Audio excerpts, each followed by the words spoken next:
lagi dengan cerita pikiran dan episode mulai dari tutorial and tips 3. Kali ini saya akan menjelaskan topik mengenai bagaimana cara memilih dan menemukan video, mencari dan menemukan video YouTube yang ramah anak-anak. Jadi gini, sebenarnya zaman sebelum adanya YouTube, anak-anak tuh lebih tertarik belajar dengan menggunakan buku dan juga VCD. Namun seiring berjalannya waktu, ketika YouTube mulai merebak pada tahun 2000-an, anak-anak tuh karena kan awalnya kan video anak-anak kan masih belum terbatas di zaman dulu ya, karena memang zaman dulu tuh program pendidikan anak-anak itu terbatas dalam bentuk VCD. Nah tapi dalam bentuk YouTube banyak sekali konten-konten berupa channel YouTube yang anak-anak yang memberikan unsur pendidikan agama. Namun nggak semuanya seperti itu, ada juga konten lainnya seperti animasi dan juga versi anak-anak, misalnya kayak prakarya, terus cooking channel dan lain sebagainya, atau masuk pets. Tapi tanpa kita sadari, tanpa pengawasan orang tua, anak-anak itu tuh kadang lebih cenderung memilih dengan animasi dan konsep konten berbahaya seperti adanya mungkin menakutkan seperti zombie, terus ada yang berusaha hipokrit, terus zombie. Seperti kita alamin tadi, saya baru dapat info bahwa si suku Keisha itu kan bisa karena zombie. Tapi lama-lama mereka akan menjadi takut biasa jika melihat zombie seperti itu. Terutama apalagi saat habis makan ya. Ya mungkin saya secara tegas sih. Saya dengan tegasnya ini ingin menjelaskan kepada video vlog ini juga untuk Tante Rina. Supaya kalau misalnya kayak nonton bebas, nonton YouTube apa aja boleh, asalkan harus sesuai dengan aman dan hipokrit. Apa maksud hipokrit? Jadi hipokrit itu adalah segala yang menakutkan. Jadi anak-anak itu akan mudah merasakan namanya fobia, yaitu rasa ketakutan yang berlebihan ketika ada sesuatu seperti takut ada zombie, ada hantu dan sebagainya.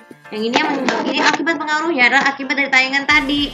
Nah, maka dari itu saya akan memberikan saran kepada Rina untuk Rina ya, Tante Rina, bagaimana cara memilih menentukan video anak-anak yang aman di YouTube. Yang pertama adalah untuk kategori pendidikan. Kalau kalian yang merasa pendidikan tuh silakan cari channel YouTube yang mengenai pendidikan, seperti misalnya contoh Belajarlah Bobo, terus ada Great Kids dan juga lain sebagainya. Atau yang bisa bentuk pelajaran atau mata penyanyi seperti Omar Hana. Boleh sih di Indonesia atau Malaysia juga boleh. Sebenarnya saat ini banyak channel YouTube di Indonesia yang berada anak-anak tuh yang mengandung konsep pendidikan dan agama atau pendidikan agama. Nah, jadi sejujurnya kita bisa menonton tersebut tuh dengan cara kalian harus wajib, kalau punya orang tua harus wajib follow akunnya. Untuk follow akun tersebut juga anak-anak bisa lebih menyenangkan dalam menonton konten-konten pendidikan ya atau beragama dari buku. Kemudian yang kedua untuk kategori animasi. Untuk animasi itu kan ada dua, ada jenis anime dan juga anime dari barat.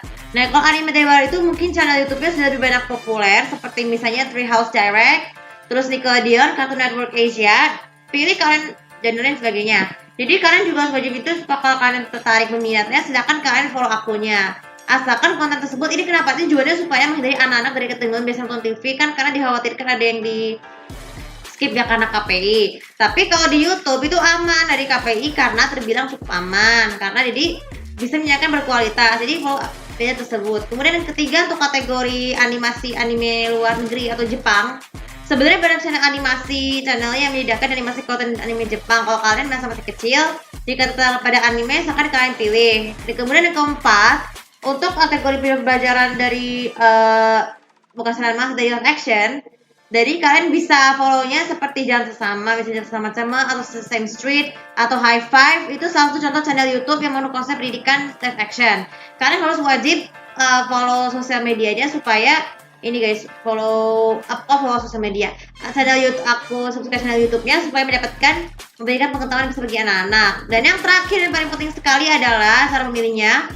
Jika pilih salah satu video yang akan di-download, jika kalian terkontrol beberapa kali, kalian harus download video terus yang sudah dipilih ke YouTube, download ke folder khusus untuk menyediakan anak-anak supaya lebih tertarik. Seperti contoh saya ini udah dari dulu tuh udah mengoleksi banyak video nostalgia masa kecil saya untuk case ya, tapi kebanyakan dari YouTube karena takutnya kalau dihapus gak bisa ketemu lagi.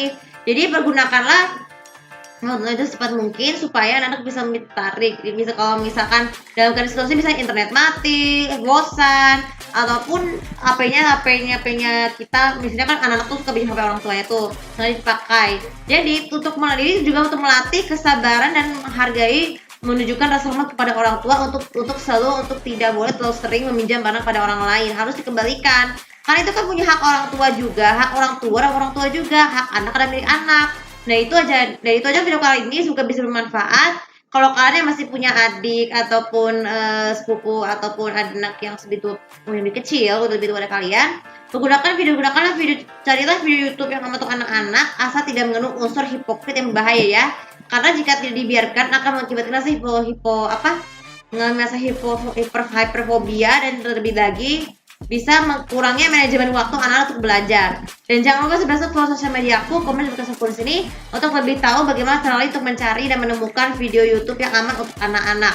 Terima kasih. Assalamualaikum warahmatullahi wabarakatuh.